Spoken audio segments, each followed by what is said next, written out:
पुरुष के हाथ पर ध्यान दीजिए। और नारियों के स्थिति करने के लिए उस समय के चंदेल शासकों ने इन मंदिरों, ऐसा माना जाता है तांत्रिक समुदाय में कि भोग के योग से मोक्ष की प्राप्ति, यही तांत्रिक समुदाय का यह मुक्ति प्राप्त करने की यह एक मार्ग था। मंदिर जैसे पवित्र स्थान पर ऐसे नग्न नारी और पुरुष की नग्न मूर्तियाँ क्यों बनाई गई और इसके पीछे चंदेल शासकों का क्या उद्देश्य था? अगर मंदिर जैसे धार्मिक स्थान पर ऐसी मूर्तियां बनाई जा रही थी तो उस समय के धर्म गुरुओं ने इसका विरोध क्यों नहीं किया? ये सब प्रश्न मन में उठते हैं। तो इसका एक बहुत ही आसान सा उत्तर ये है कि ये पूरा बुंदेलखंड तांत्रिक मार्ग के वामपंथी योगियों का यहाँ क्षेत्र था, उन्हीं का यहाँ पर वर्चस्व था। और इन तांत्रिकों को प्रसन्न करने के लिए उस समय के चंदेल शासकों ने इन मंदिरों का निर्माण कराया। और कंदरिया महादेव का मंदिर जिसके सामने मैं खड़ा हूँ, चंदेल शासक विद्याधर ने बनवाया था। ऐसा माना जाता है तांत्रिक समुदाय में कि भोग के माध्यम से योग और योग से मोक्ष की प्राप्ति, यही तांत्रिक समुदाय का यह मुक्ति प्राप्त करने की यह एक मार्ग था, जिसके कारण इस तरह की मूर्तियाँ बनवाई गई ऐसे पवित्र स्थान पर।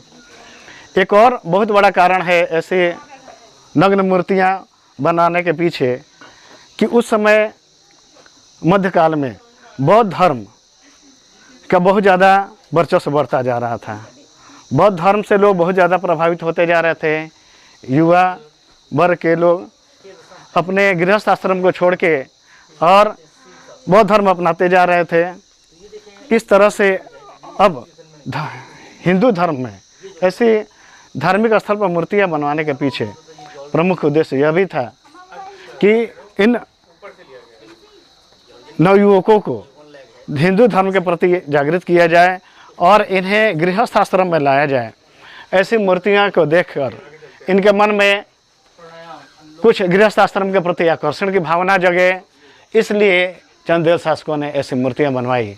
लेकिन उन मूर्तियों में आप बीच में देखेंगे कि कहीं कहीं घोड़े के साथ एक नारी की काम किरणा, घोड़े के साथ नारी की काम किरणा, ऐसी मूर्तियां क्यों बनाई गई, ये समझ के बाहर की चीज़ है। क्या जानवरों को साथ भी उस समय में काम किरणा के लिए उपयोग किया जाता था? जानवरों को भी आप यहाँ मंदिर के दीवार पर, बाहरी दीवार पर देखेंगे कि 3 श्रेणियों में पुरुष और नारी की काम क्रीड़ा में रत है। एक पुरुष है, उसके साथ 3 नारी है और ये सभी काम क्रीड़ा में लगे हुए हैं। पुरुष के हाथ पर ध्यान दीजिए और नारियों की स्थिति को ध्यान से देखिए। आप समझ सकते हैं कि ऐसी मूर्तियाँ ये काम क्रीड़ा करते हुए बनाई गई है। यही तो विशेषता है इन मंदिरों की, जिसके चलते ऐसे इस खजुराहो के मंदिरों को यूनेस्को ने विश्व विरासत स्थल की सूची में शामिल किया है। अब हम देख सकते हैं कि ये कंदरिया महादेव का मंदिर अपनी शिल्पकला के लिए, खासतौर से नागर शैली की शिल्पकला के लिए बेहद प्रसिद्ध है। यहाँ पर 22 मंदिर अभी बचे हुए हैं। खजुराहो में टोटल 85 मंदिर बने थे, लेकिन 22 मंदिर अभी पूर्ण अवस्था में हैं, बाकी मंदिर खंडहर हो चुके हैं।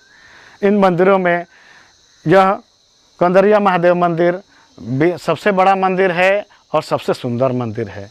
यह मंदिर के बाहर लगभग 623 पुरुष और नारियों की मूर्तियां बनी हुई है।